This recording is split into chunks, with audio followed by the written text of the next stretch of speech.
Excusez-moi, souvent j'ai fait, les cours que j'ai fait, ça dure 3 jours. Et moi, je dois faire tout ça en une demi-heure. C'est un petit peu difficile. De toute façon, je veux vous expliquer les 2-3 choses qui sont plus importantes. Et pour moi, sont très claires. Après, je vous explique à 2h30 la corrélation atypique. Maintenant, ça devient trop chaotique si je vous explique ça. Alors, je vous dis 2-3 choses sur les swing levels.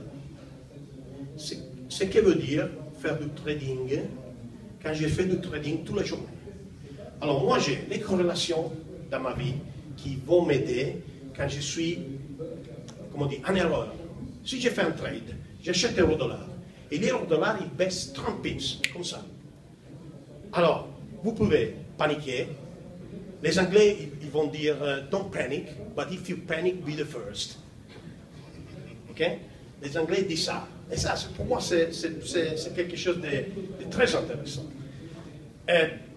Alors, pourquoi un trader il va paniquer quand les marchés ils baissent 30 pips là, comme ça? Pour une raison, les leviers financiers. On dit comme ça? Les leviers financiers.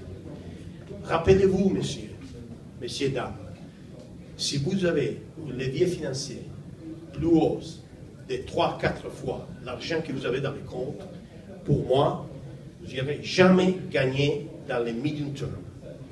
OK?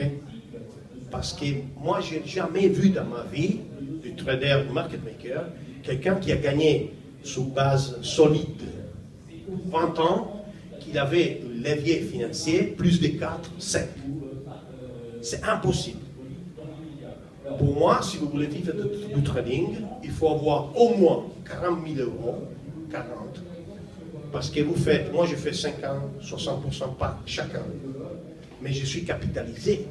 Et quand je vais trader, moi j'utilise, je ne sais pas, j'achète 500 000 euros, 5 lots. Et je fais 20 pips, je fais 1000 dollars. Et quand si je fais 1000 dollars, 2000 dollars, 40 pips par jour, moi j'ai terminé. Je sers la plateforme et je ne fais plus rien. Ok?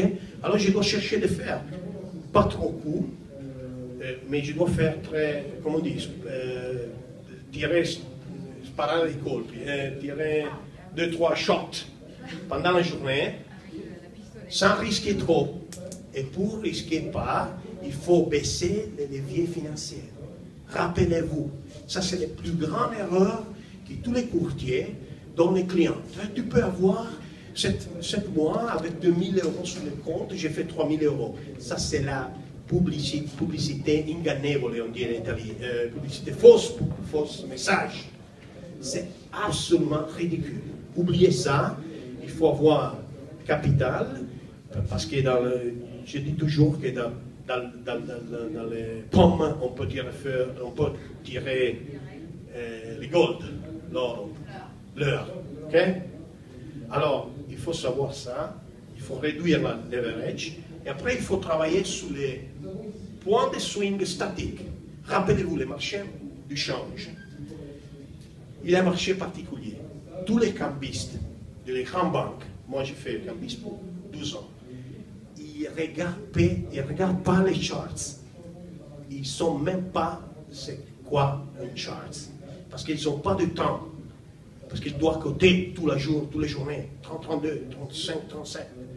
Ils doivent coter toute la journée à les counterparties. OK? Alors, il ne peut pas avoir le temps de regarder les niveaux. Alors, il se rappelle seulement les minimums précédents et les maximums précédents. Ils ont seulement 2 points de référence. Et ils travaillent avec ça. Rappelez-vous, les points statiques qui sont donnés par les premiers minimums, ils sont la mémoire historique du marché. Si vous travaillez seulement avec ça, ça c'est une première chose que je vous donne, et vous essayez à tester les points, racheter, regardez ça avec les lignes et sans les lignes. Ah, je ne sais pas, j'arrive pas parce que c'est les PDF, ça. De toute façon, Si vous enlevez les lignes horizontales, vous voyez un chaos dans les marchés. Chaque jour, essayez de tirer les lignes horizontales sur les time frames qui partent. Moi, je travaille avec tous les time frames. 5, 10, 15, qui sont les short term. Après, 1 heure, 2 heures et 4 heures qui sont les medium term. Et après, les daily and weekly qui sont les long term. J'ai divisé par ça, c'est facile. Tout le monde fait comme ça.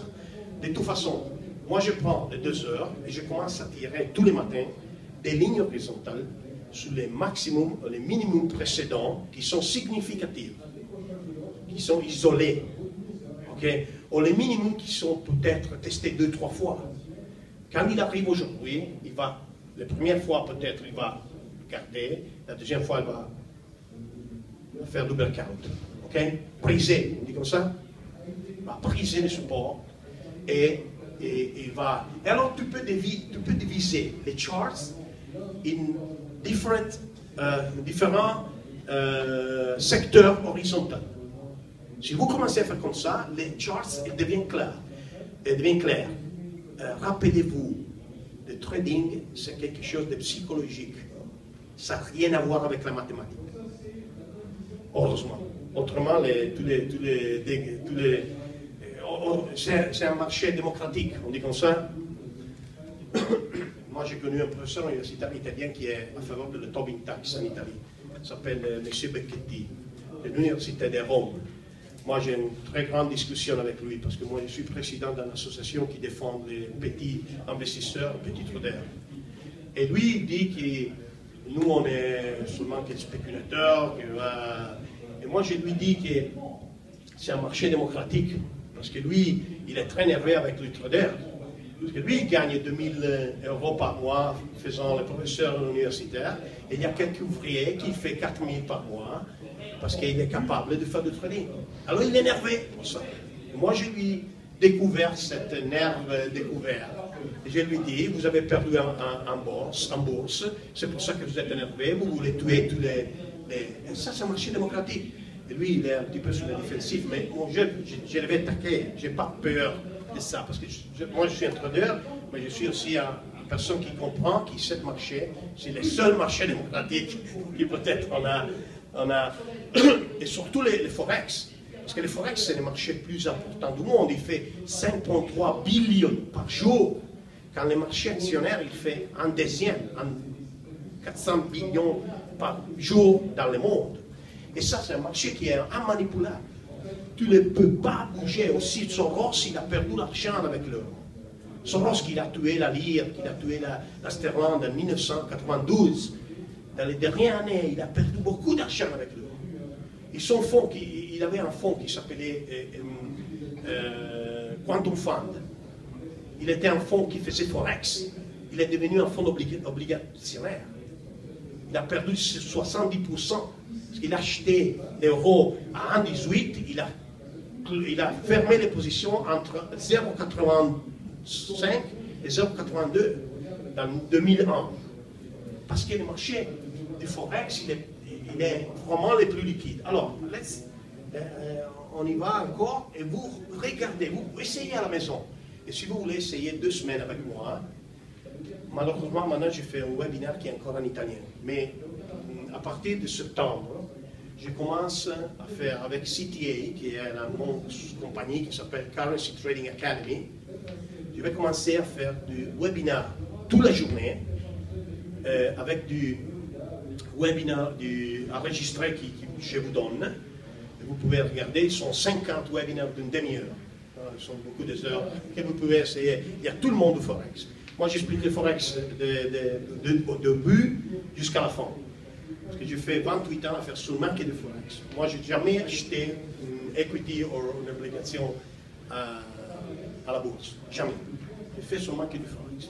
Alors, si vous commencez par les bases, c'est-à-dire corrélation, point 1, corrélation classique, corrélation atypique. Après, vous comprenez les fonctionnements entre les corrélations dans les marchés, entre l'euro, les dollars et toutes les devises.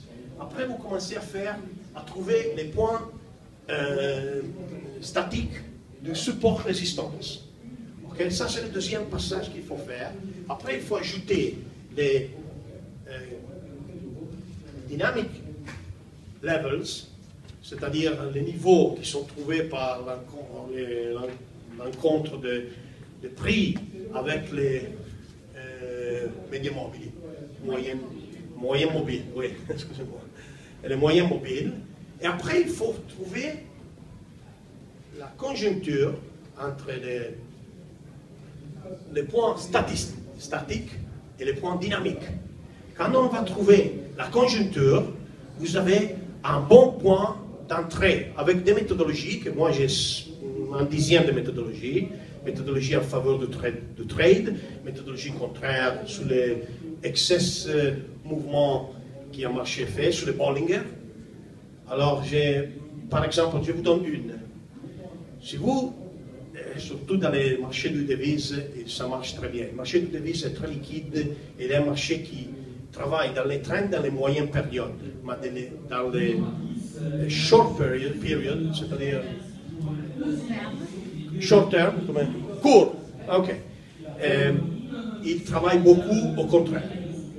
Alors, quand il y a les prix qui baissent, en Bollinger Bands, comme moi j'utilise la 53, 54, 50, volatilité 3, 50, volatilité 4. Quand il y a les prix qui baissent de 20 points, 15 points, 20 points, on va toucher la Bollinger 53, 54, et il y a à côté un point de swing statique qui arrive derrière. Alors là, vous pouvez acheter, il fait toujours 10-20 points en faveur. Si vous faites 4-5 coupes par jour comme ça, vous avez terminé, vous avez déjà gagné. C'est terminé. Qu'est-ce que vous voulez faire de trading? Vous devez prendre les big trends qui durent 6 mois? Non, vous devez être là tous les jours pour faire 20-30 pips. Si vous pouvez faire 20-30 pips chaque jour, moi je fais 30-40 pips chaque jour dans ma vie. Comme je l'ai fait, je m'en fous. Il faut le faire. Il y a 2-3 méthodes qui sont simples et qui sont tous liés. Regardez ça. Ça, c'est la conjoncture entre niveau statique et niveau dynamique. Ça, c'est une méthodologie qui s'appelle S1. C'est S1. C'est-à-dire que quand il y a un trend qui part, après, il y a toujours la correction. Moi, je n'entre jamais dans les breakouts sur le Forex. Jamais. Si tu rentres dans les breakouts sur le Forex, 7 breakouts sur 10 sont fausses. Tu vas perdre l'argent. Alors, il faut que tu attendes la correction et tu cherches d'entrer dans les prochains mouvements, qui est dans la direction du trend. Okay? Et ça, tu peux le faire quand tu trouves 7 points qui sont la mémoire historique, parce qu'il a tradé avant, il se rappelle que ça c'était une résistance. Quand tu vas briser la résistance, il devient normalement un support, vous savez, ce sont les bases d'analyse, de technical analysis, et ça devient un support, et là vous pouvez acheter. Vous pouvez acheter, et regardez comme il se rappelle ça. Il arrive là, et peut-être il fait 2-3 pips plus, mais regardez comme il tient. Alors, là, il y a des swings. Il faut travailler dans cette swing. 2-3 fois pendant la journée, 30-40 pips, terminé. Après, vous avez fait 30-40 pips. Il ne faut pas rester là pour toute la journée à vous crever la tête par chercher le phare autrement. Il faut rester avec les pieds par terre. Alors, vous avez fait 30 pips. 30 pips, si vous avez 40 000 euros sur le compte, vous faites un trade de 100 000. 30 pips sont 300 $ par jour. 400 $ par jour. Vous le faites 15 jours, vous faites quelque chose d'important. Okay? Ça, c'est le trading. Les autres choses sont fantasies, sont les livres qui vous racontent qu'il y a la théorie, Transition Friend. Alors, si j'avais la possibilité de faire 30 pips tous les jours avec une méthode très facile écrite sur le livre, alors pourquoi ils ont écrit le livre? Il ne marche pas. Il ne marche pas. Vous êtes trader quand vous allez au supermarché, rappelez-vous. Seulement le supermarché, vous trouvez seulement les asks. Mais si le supermarché, vous trouvez aussi les bids. vous achetez un pick-up, vous achetez des choses à un casino et vous allez les vendre à Carrefour. Okay? Parce que vous êtes trader quand vous achetez une maison, vous êtes trader quand vous achetez chaque chose dans la vie. 5 minutes. Alors là, ça c'est une chose que je voulais vous expliquer. Ça sur les classes de volatilité. Ecco les classes de volatilité. Alors ça sur les classes de volatilité, je voulais vous donner avant. Alors les devises qui sont plus loin, moins vite, okay? Les devises qui sont dans les corrélations classiques, les corrélations atypiques sont les contraires, je vous explique maintenant. Les corrélations classiques, il dit qu'il est aussi les dollars montent contre une devise, ils montent aussi avec une autre devise, mais avec une différente vitesse. Alors, la vitesse, ce sont les éléphants, ou moyenne entre les éléphants et les gazelles. Moi, je l'appelais en italien gazzafanti, c'est un mix entre les gazelles et les éléphants. Je ne sais pas s'il existe en France, je crois, mais aussi en Italie, mais bon, moi j'ai beaucoup de fantaisie alors. Et après, il y a les devises qui sont les plus vite, qui sont les devises qui sont liées aux premiers matériaux, on dit comme ça? Matière première, matière, excusez-moi. Après, il y a, regardez, ça c'est la classe de volatilité, une classic correlation, c'est-à-dire l'euro-dollar dollarien, sterling-dollar dollar suisse, et la plus vite, c'est les trois liés aux matières premières. Après, regardez, avec les corrélations risk aversion, la bourse qui va tomber, alors tu dois faire une sélection entre les devises refuges et les devises d'investissement. Les devises refuges sont les plus achetées dans le monde, alors sont les plus volatiles. Regardez, ils passent en classe 3. Alors là, les corrélations ils vont changer. Par exemple, si vous voyez ça, c'était la première corrélation classique que j'ai vu voir avant. Donc si le dollar il monte, le dollar yen doit baisser, mais il baisse moins parce que ça c'est l'éléphant, ça c'est la gazelle. Alors aussi bien il va monter moins qu'aussi dollar, parce qu'il y a la composante des dollars yen qui va réduire la puissance de cross, de fils. Okay? Si vous voyez la même chose sous les risk aversion, regardez comment il change la corrélation. C'est la même chose. Aussi dollar, dans la corrélation classique, il va, par exemple, aussi dollar il va baisser, c'est une devise qui est très vite, mais dollar yen il est plus vite quand il y a les bourses qui descendent. Et alors aussi yen il va tomber comme un multiplicateur de volatilité. Alors il faut comprendre la différence entre corrélation classique et corrélation atypique. C'est ça qui rend difficile les corrélations dans les forex. Parce qu'il n'y a personne qui explique ça, parce qu'il n'a pas vécu. Moi, je l'ai vécu sur mon pot quand j'étais market maker. Quand j'étais market maker, j'avais tous les jours le problème de comprendre si j'étais en corrélation classique ou en corrélation atypique. Et si tu le comprends, après tu es agressif dans les ventes du fils et des cross, des dérivés, des cross. Ok. Il y a des méthodologies.